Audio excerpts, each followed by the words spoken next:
که تاسو غواړئ دوه کسان یا دوه شیان پرتله کړئ په انګریزي ژبې نو راځئ چې وایو. I'm taller than my sister. My sister is shorter than me. آیا تاسو پرې پوه شوئ؟ دا خپل ځان له خپلې خور سره پرتله کوي. هغه صفتونه چې یې وکارول دا وو: تال، اوږد یا اوږده، او شورت یا ټیټ یا هم ټیټه. خو آیا دې ته مو پام وکړ چې د پرتله کولو پر مهال دا صفتونه څنګه بدل شول؟ هغه صفت چې یو سیلاب یوه څپه ولري یا یو هجایي وي هغه ته د ای آر ټکي ورزیاتوو. نو تال به تاله شي او شورت به بیا شورته شي. آیا دا مو په یاد چې له صفت وروسته کومه کلمه راتله؟ I'm taller than my sister.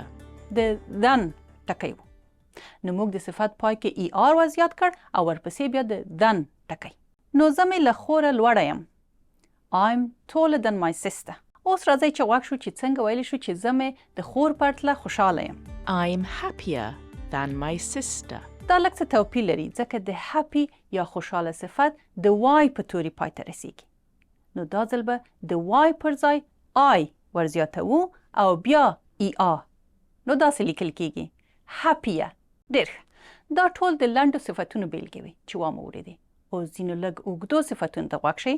د دې لپاره چې له تاسو سره مرسته وشي باید ووایم چې انټیلیجنت ذکي یا ځیرک ته وایي او کانفیډنت د پر ځان باوري په معنا دی. My sister is more intelligent than my brother. My brother is more confident than my sister. نو موږ واورېدل چې خور یې ته وروره ډېره ځیرکه یا ذکي ده او ورور یې له خور ډېر پر ځان باوري دی یا د خور پرتله پر ځان ډېر باور لري. آیا تاسو دې ته پام وکړ چې دې صفتونو ته څه ورپېښ شول؟ دا صفتونه اوږده او څو سېلابه دي. نو موږ یې پای کې ای آر نه ورزیاتوو. د دې پر ځای صفت پر خپل حال پرېږدو خو له صفت مخکې مو ټکی ورزیاتوو. نو مور کانفیډنت د ډېر پر ځان باوري پر معنا دی. مخکې له دې چې دا لوست پای ته ورسیږي راځئ چې یو دوه استثناو ته پام وکړو. هغه ټکي چې په دغو قاعدو او قوانینو کې نه راځي. دوه مهم یې ګود یا ښه او بد یا بد دي. دې ته پام وکړئ چې سینګینګ د سندرې ویلو په معنا ده.